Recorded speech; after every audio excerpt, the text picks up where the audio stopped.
T'es piqué par la maladie. Piqué par la maladie. T'es piqué par la maladie. Piqué par la maladie. High Level Studio. Mr. Bay on the beat. Salut tout le monde, c'est Wissef, je vous souhaite la bienvenue sur ma chaîne YouTube. Ici, moi je parle des choses qui m'arrangent, mais aussi surtout des choses qui me dérangent.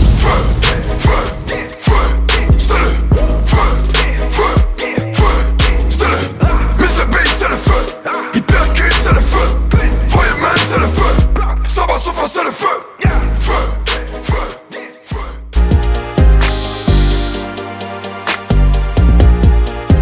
Alors, comme vous le savez déjà, j'ai commencé une série de vidéos, une série d'interviews. Aujourd'hui, je ne vais pas parler des choses qui me dérangent. Je vais juste rencontrer Missem et il va nous parler un peu de lui et tout. Et surtout, sa passion pour la musique. Toujours c'est moi et rien. Toujours c'est moi et ça. Toujours c'est pour moi que tu là où les autres dansent. Moi et pleure. Et là je fais quoi? Faut déjà pour moi aussi. Alors Missem, tu vas faire un petit coucou aux abonnés de Wissef et ensuite tu vas te présenter à l'état civil qui tu es exactement. Voilà. Hello les gars, c'est Missem, si vous voulez Missem. Je m'appelle Gueux Michel Oliveira à l'état civil et mon blaze c'est Missem. C'est tranquille. Ah, j'ai entendu gueule là. C'est un Yakuba apparemment. Ouais, un peu. Tranquille. Il dit un peu. Et là je fais quoi? Faut déjà pour moi aussi. Et Seigneur je fais quoi? Faut déjà pour moi aussi. Dis-moi, quelle est ta situation intellectuelle actuellement, tu vois? Bon, je veux dire, ton cursus scolaire, est-ce que tu peux nous en parler? Tu as quel niveau actuellement? Nous on n'a pas duré à l'école, en tout cas on a fait beaucoup d'écoles, on n'a pas duré. J'ai un BTS en communication visuelle, j'ai fait aussi de la comptabilité, mais j'ai pas terminé le cursus de la comptabilité parce que c'est quelque chose que je n'aimais pas. Donc j'ai fait de la communication visuelle. Donc mon dernier diplôme c'est BTS en communication visuelle. D'accord. Comment t'es venue l'idée de faire de la musique? Ou bien, voilà, qu'est-ce qui t'a motivé au fait? La musique, en fait, j'ai commencé la musique il y a super longtemps. J'ai commencé à faire des beats en 2007. Voilà, j'ai commencé à faire des beats en 2007, mais c'était pas chic. Ah, toi-même tu fais les beats? Oui. Avec la bouche ou bien Non, avec les instruments? instrumental, piano, guitare, tout, voilà. Donc j'ai commencé et puis j'ai appris la guitare. Puis, mais c'était pas les hard beats, c'était les beats bizarres, les beats en nuit là. Il y a qu'en 2013, 2014 que j'ai commencé à faire des beats où on peut chanter vraiment dessus. Okay. Voilà, et j'ai commencé à enregistrer chez Shadow. Ah ouais. Voilà, j'avais un groupe qu'on appelait 360. On a fait quelques sons, mais c'était pas. On n'a pas fait le buzz et puis c'était pas comme maintenant où il y a les réseaux sociaux, tout va vite là. Donc voilà. Donc, on a géré jusqu'à. J'ai fait. Après, quand j'ai commencé l'entrepreneuriat, parce que mon véritable boulot, en fait, je suis réalisateur vidéo. Ah, moi, je fais la pub et les films institutionnels. Et voilà, Shadow m'a approché, il m'a dit petit, je veux que tu bosses avec moi, mais pas en tant que chanteur. Je veux que tu t'occupes de ma com, genre mes photos, mes images, tout ce qui est vidéo en fait. Donc j'ai accepté et en ce moment D14 était dans mon studio, on bossait ensemble. Donc D14 s'y est passé à Oracle. Il n'y avait pas le nom Oracle. Shadow.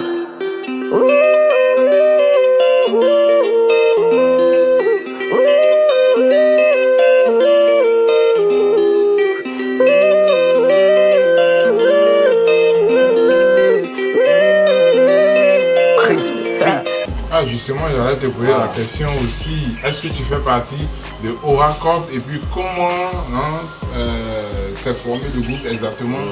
D'accord, donc quand je suis allé bosser chez Shadow, quelques temps après, j'ai commencé à enregistrer des sons et il a vu, a dit petit, ouais, je peux poser. Donc on a formé un petit groupe là, une petite coalition, Shadow, Kaja, JN, Mr. K, D14 et on a commencé à enregistrer des sons ensemble. Et il y a eu l'année de Je m'en bats les couilles. Je m'en fous des kékés, je m'en fous des kékés. M'en bats les couilles, je m'en fous des kékés. Je m'en fous des kékés. Je m'en fous des kékés. Je m'en fous des kékés. Je m'en fous de quelqu'un. Voilà. Ça c'était le son qui a fait que tout le monde a commencé à regarder Aura Pop. Donc on a dit voilà. Shadow il a son label. Mais le label en fait, le label c'est Aura Pop. Ouais. Mais c'est trois entités différentes. Ah Il y a ouais. Shadow Chris, Ouais. il y a Aura Pop, les 4 rappeurs, et puis il y a Mycen. On s'est vu en boîte, tu savais que j'allais te brancher. J'ai bombé ton WhatsApp, et depuis je ne t'ai pas texté. Tu m'envoies des messages, mais je m'excuse, je réponds 2 heures après. Je suis occupé à chercher le check, toi tu crois qu'il fait malin. Sinon le label s'appelle Aura, mais à l'intérieur du label, il y a un groupe qui s'appelle Aura Pop. Voilà, ce sont les 4 garçons en fait. Voilà. Enfin, les 4 garçons, je veux parler des 4 rappeurs en fait. Voilà. Ça dit JN, Mr. Key, Kaja et D14. Vroom vroom vroom vroom zoom zoom zoom 12 pouces cous grosse tête rouge cool jusqu'à ce qu'un enfoiré le saoule. Il a beaucoup de linda, aucune poule. Les yeux au tuyau, faut montrer tes clés. Quand tu dis son nom, il sort les billets. Gala est vilain, en plus il est clair. Mais il dit au go que c'est un gars de Beaunois. Aïe. Vu que moi je suis pas rappeur, vraiment, eux c'est des kickers en fait. Ah, Voilà, ok. c'est des kickers. Moi je suis un chanteur, donc ça fait que j'ai fait un son. Pourquoi? Toujours c'est pour moi qui tue là où les autres dansent. Moi je pleure. Et là je fais quoi?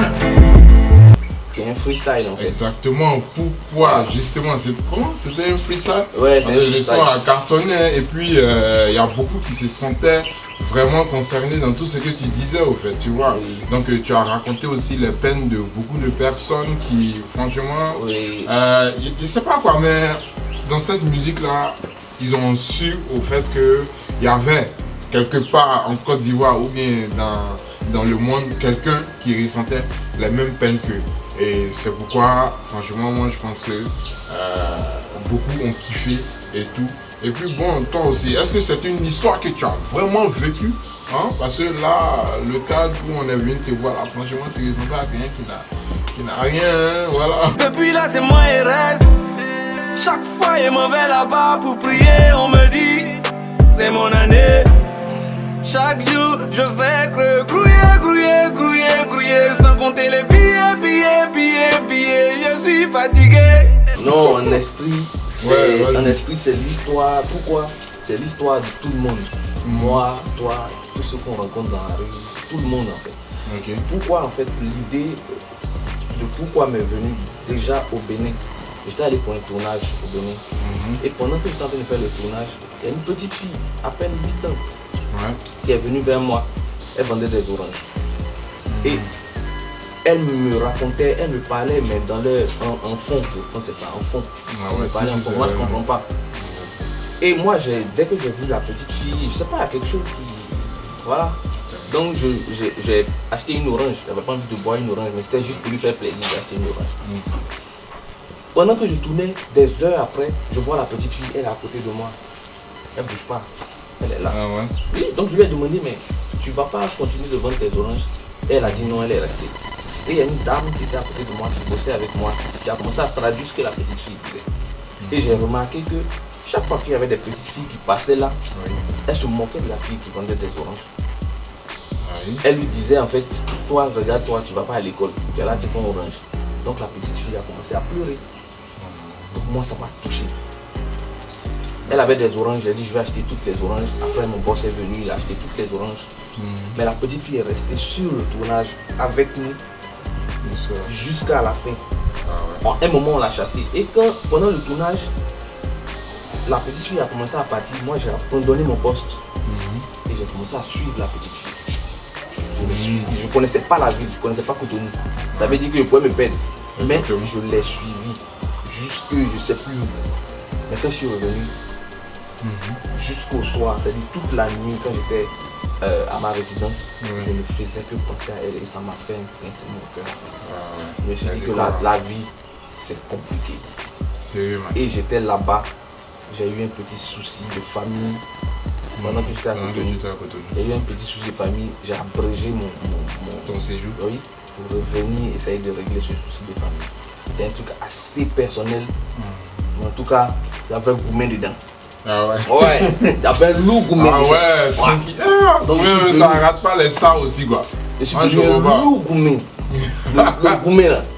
En fait, tu n'es pas un garçon. Ouais, tu vas résister.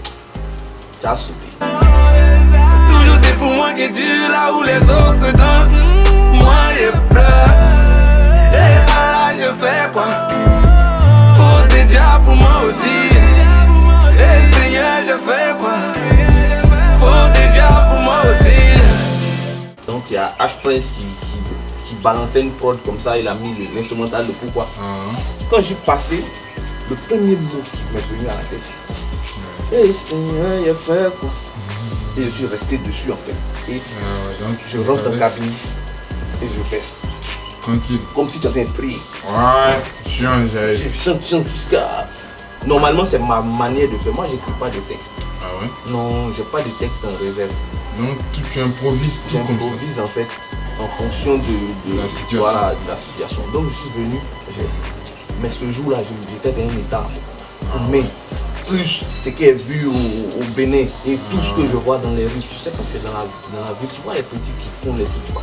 Chacun de nous en fait a une histoire. C'est pas parce que tu vois un gars il est dans un Range Rover. Lui qui est dans un Range Rover, il a un problème de toi. En tout cas c'était le son que les gens cherchaient, les gens cherchaient partout. Il t'a su, et après, tu vois, au bout de quelques mois, ça m'a forcé même à faire le clip. Et il y a Roland Gogo qui m'a approché, qui m'a dit qu'il voulait réaliser le clip. En tout cas, je vais, c'est un tueur. Voilà. Alors, ce qu'on va faire maintenant, hein, notre entrevue tend vers la fin. Voilà, on va mettre un beat et puis tu vas nous faire un petit enjaillement là-dessus. Créez vos propres stars en achetant le son.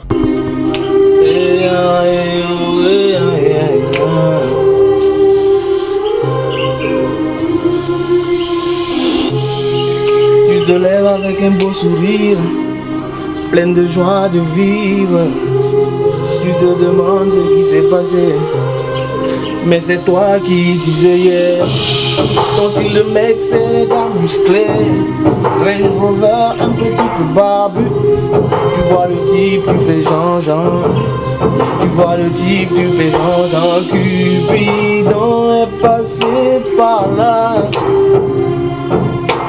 On te voit à ses côtés. Yeah, yeah. T'es piqué par la maladie. Piqué par la maladie. T'es piqué par la maladie. Piqué par la maladie. Ensemble. Toutes les nuits on est dans le mouvement, on est toujours là où il y a les vrais moussements.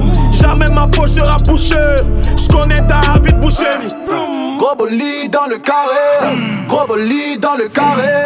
Gros cuit dans mon lalé, gros cuit dans mon lalé. Gros bolide dans le carré,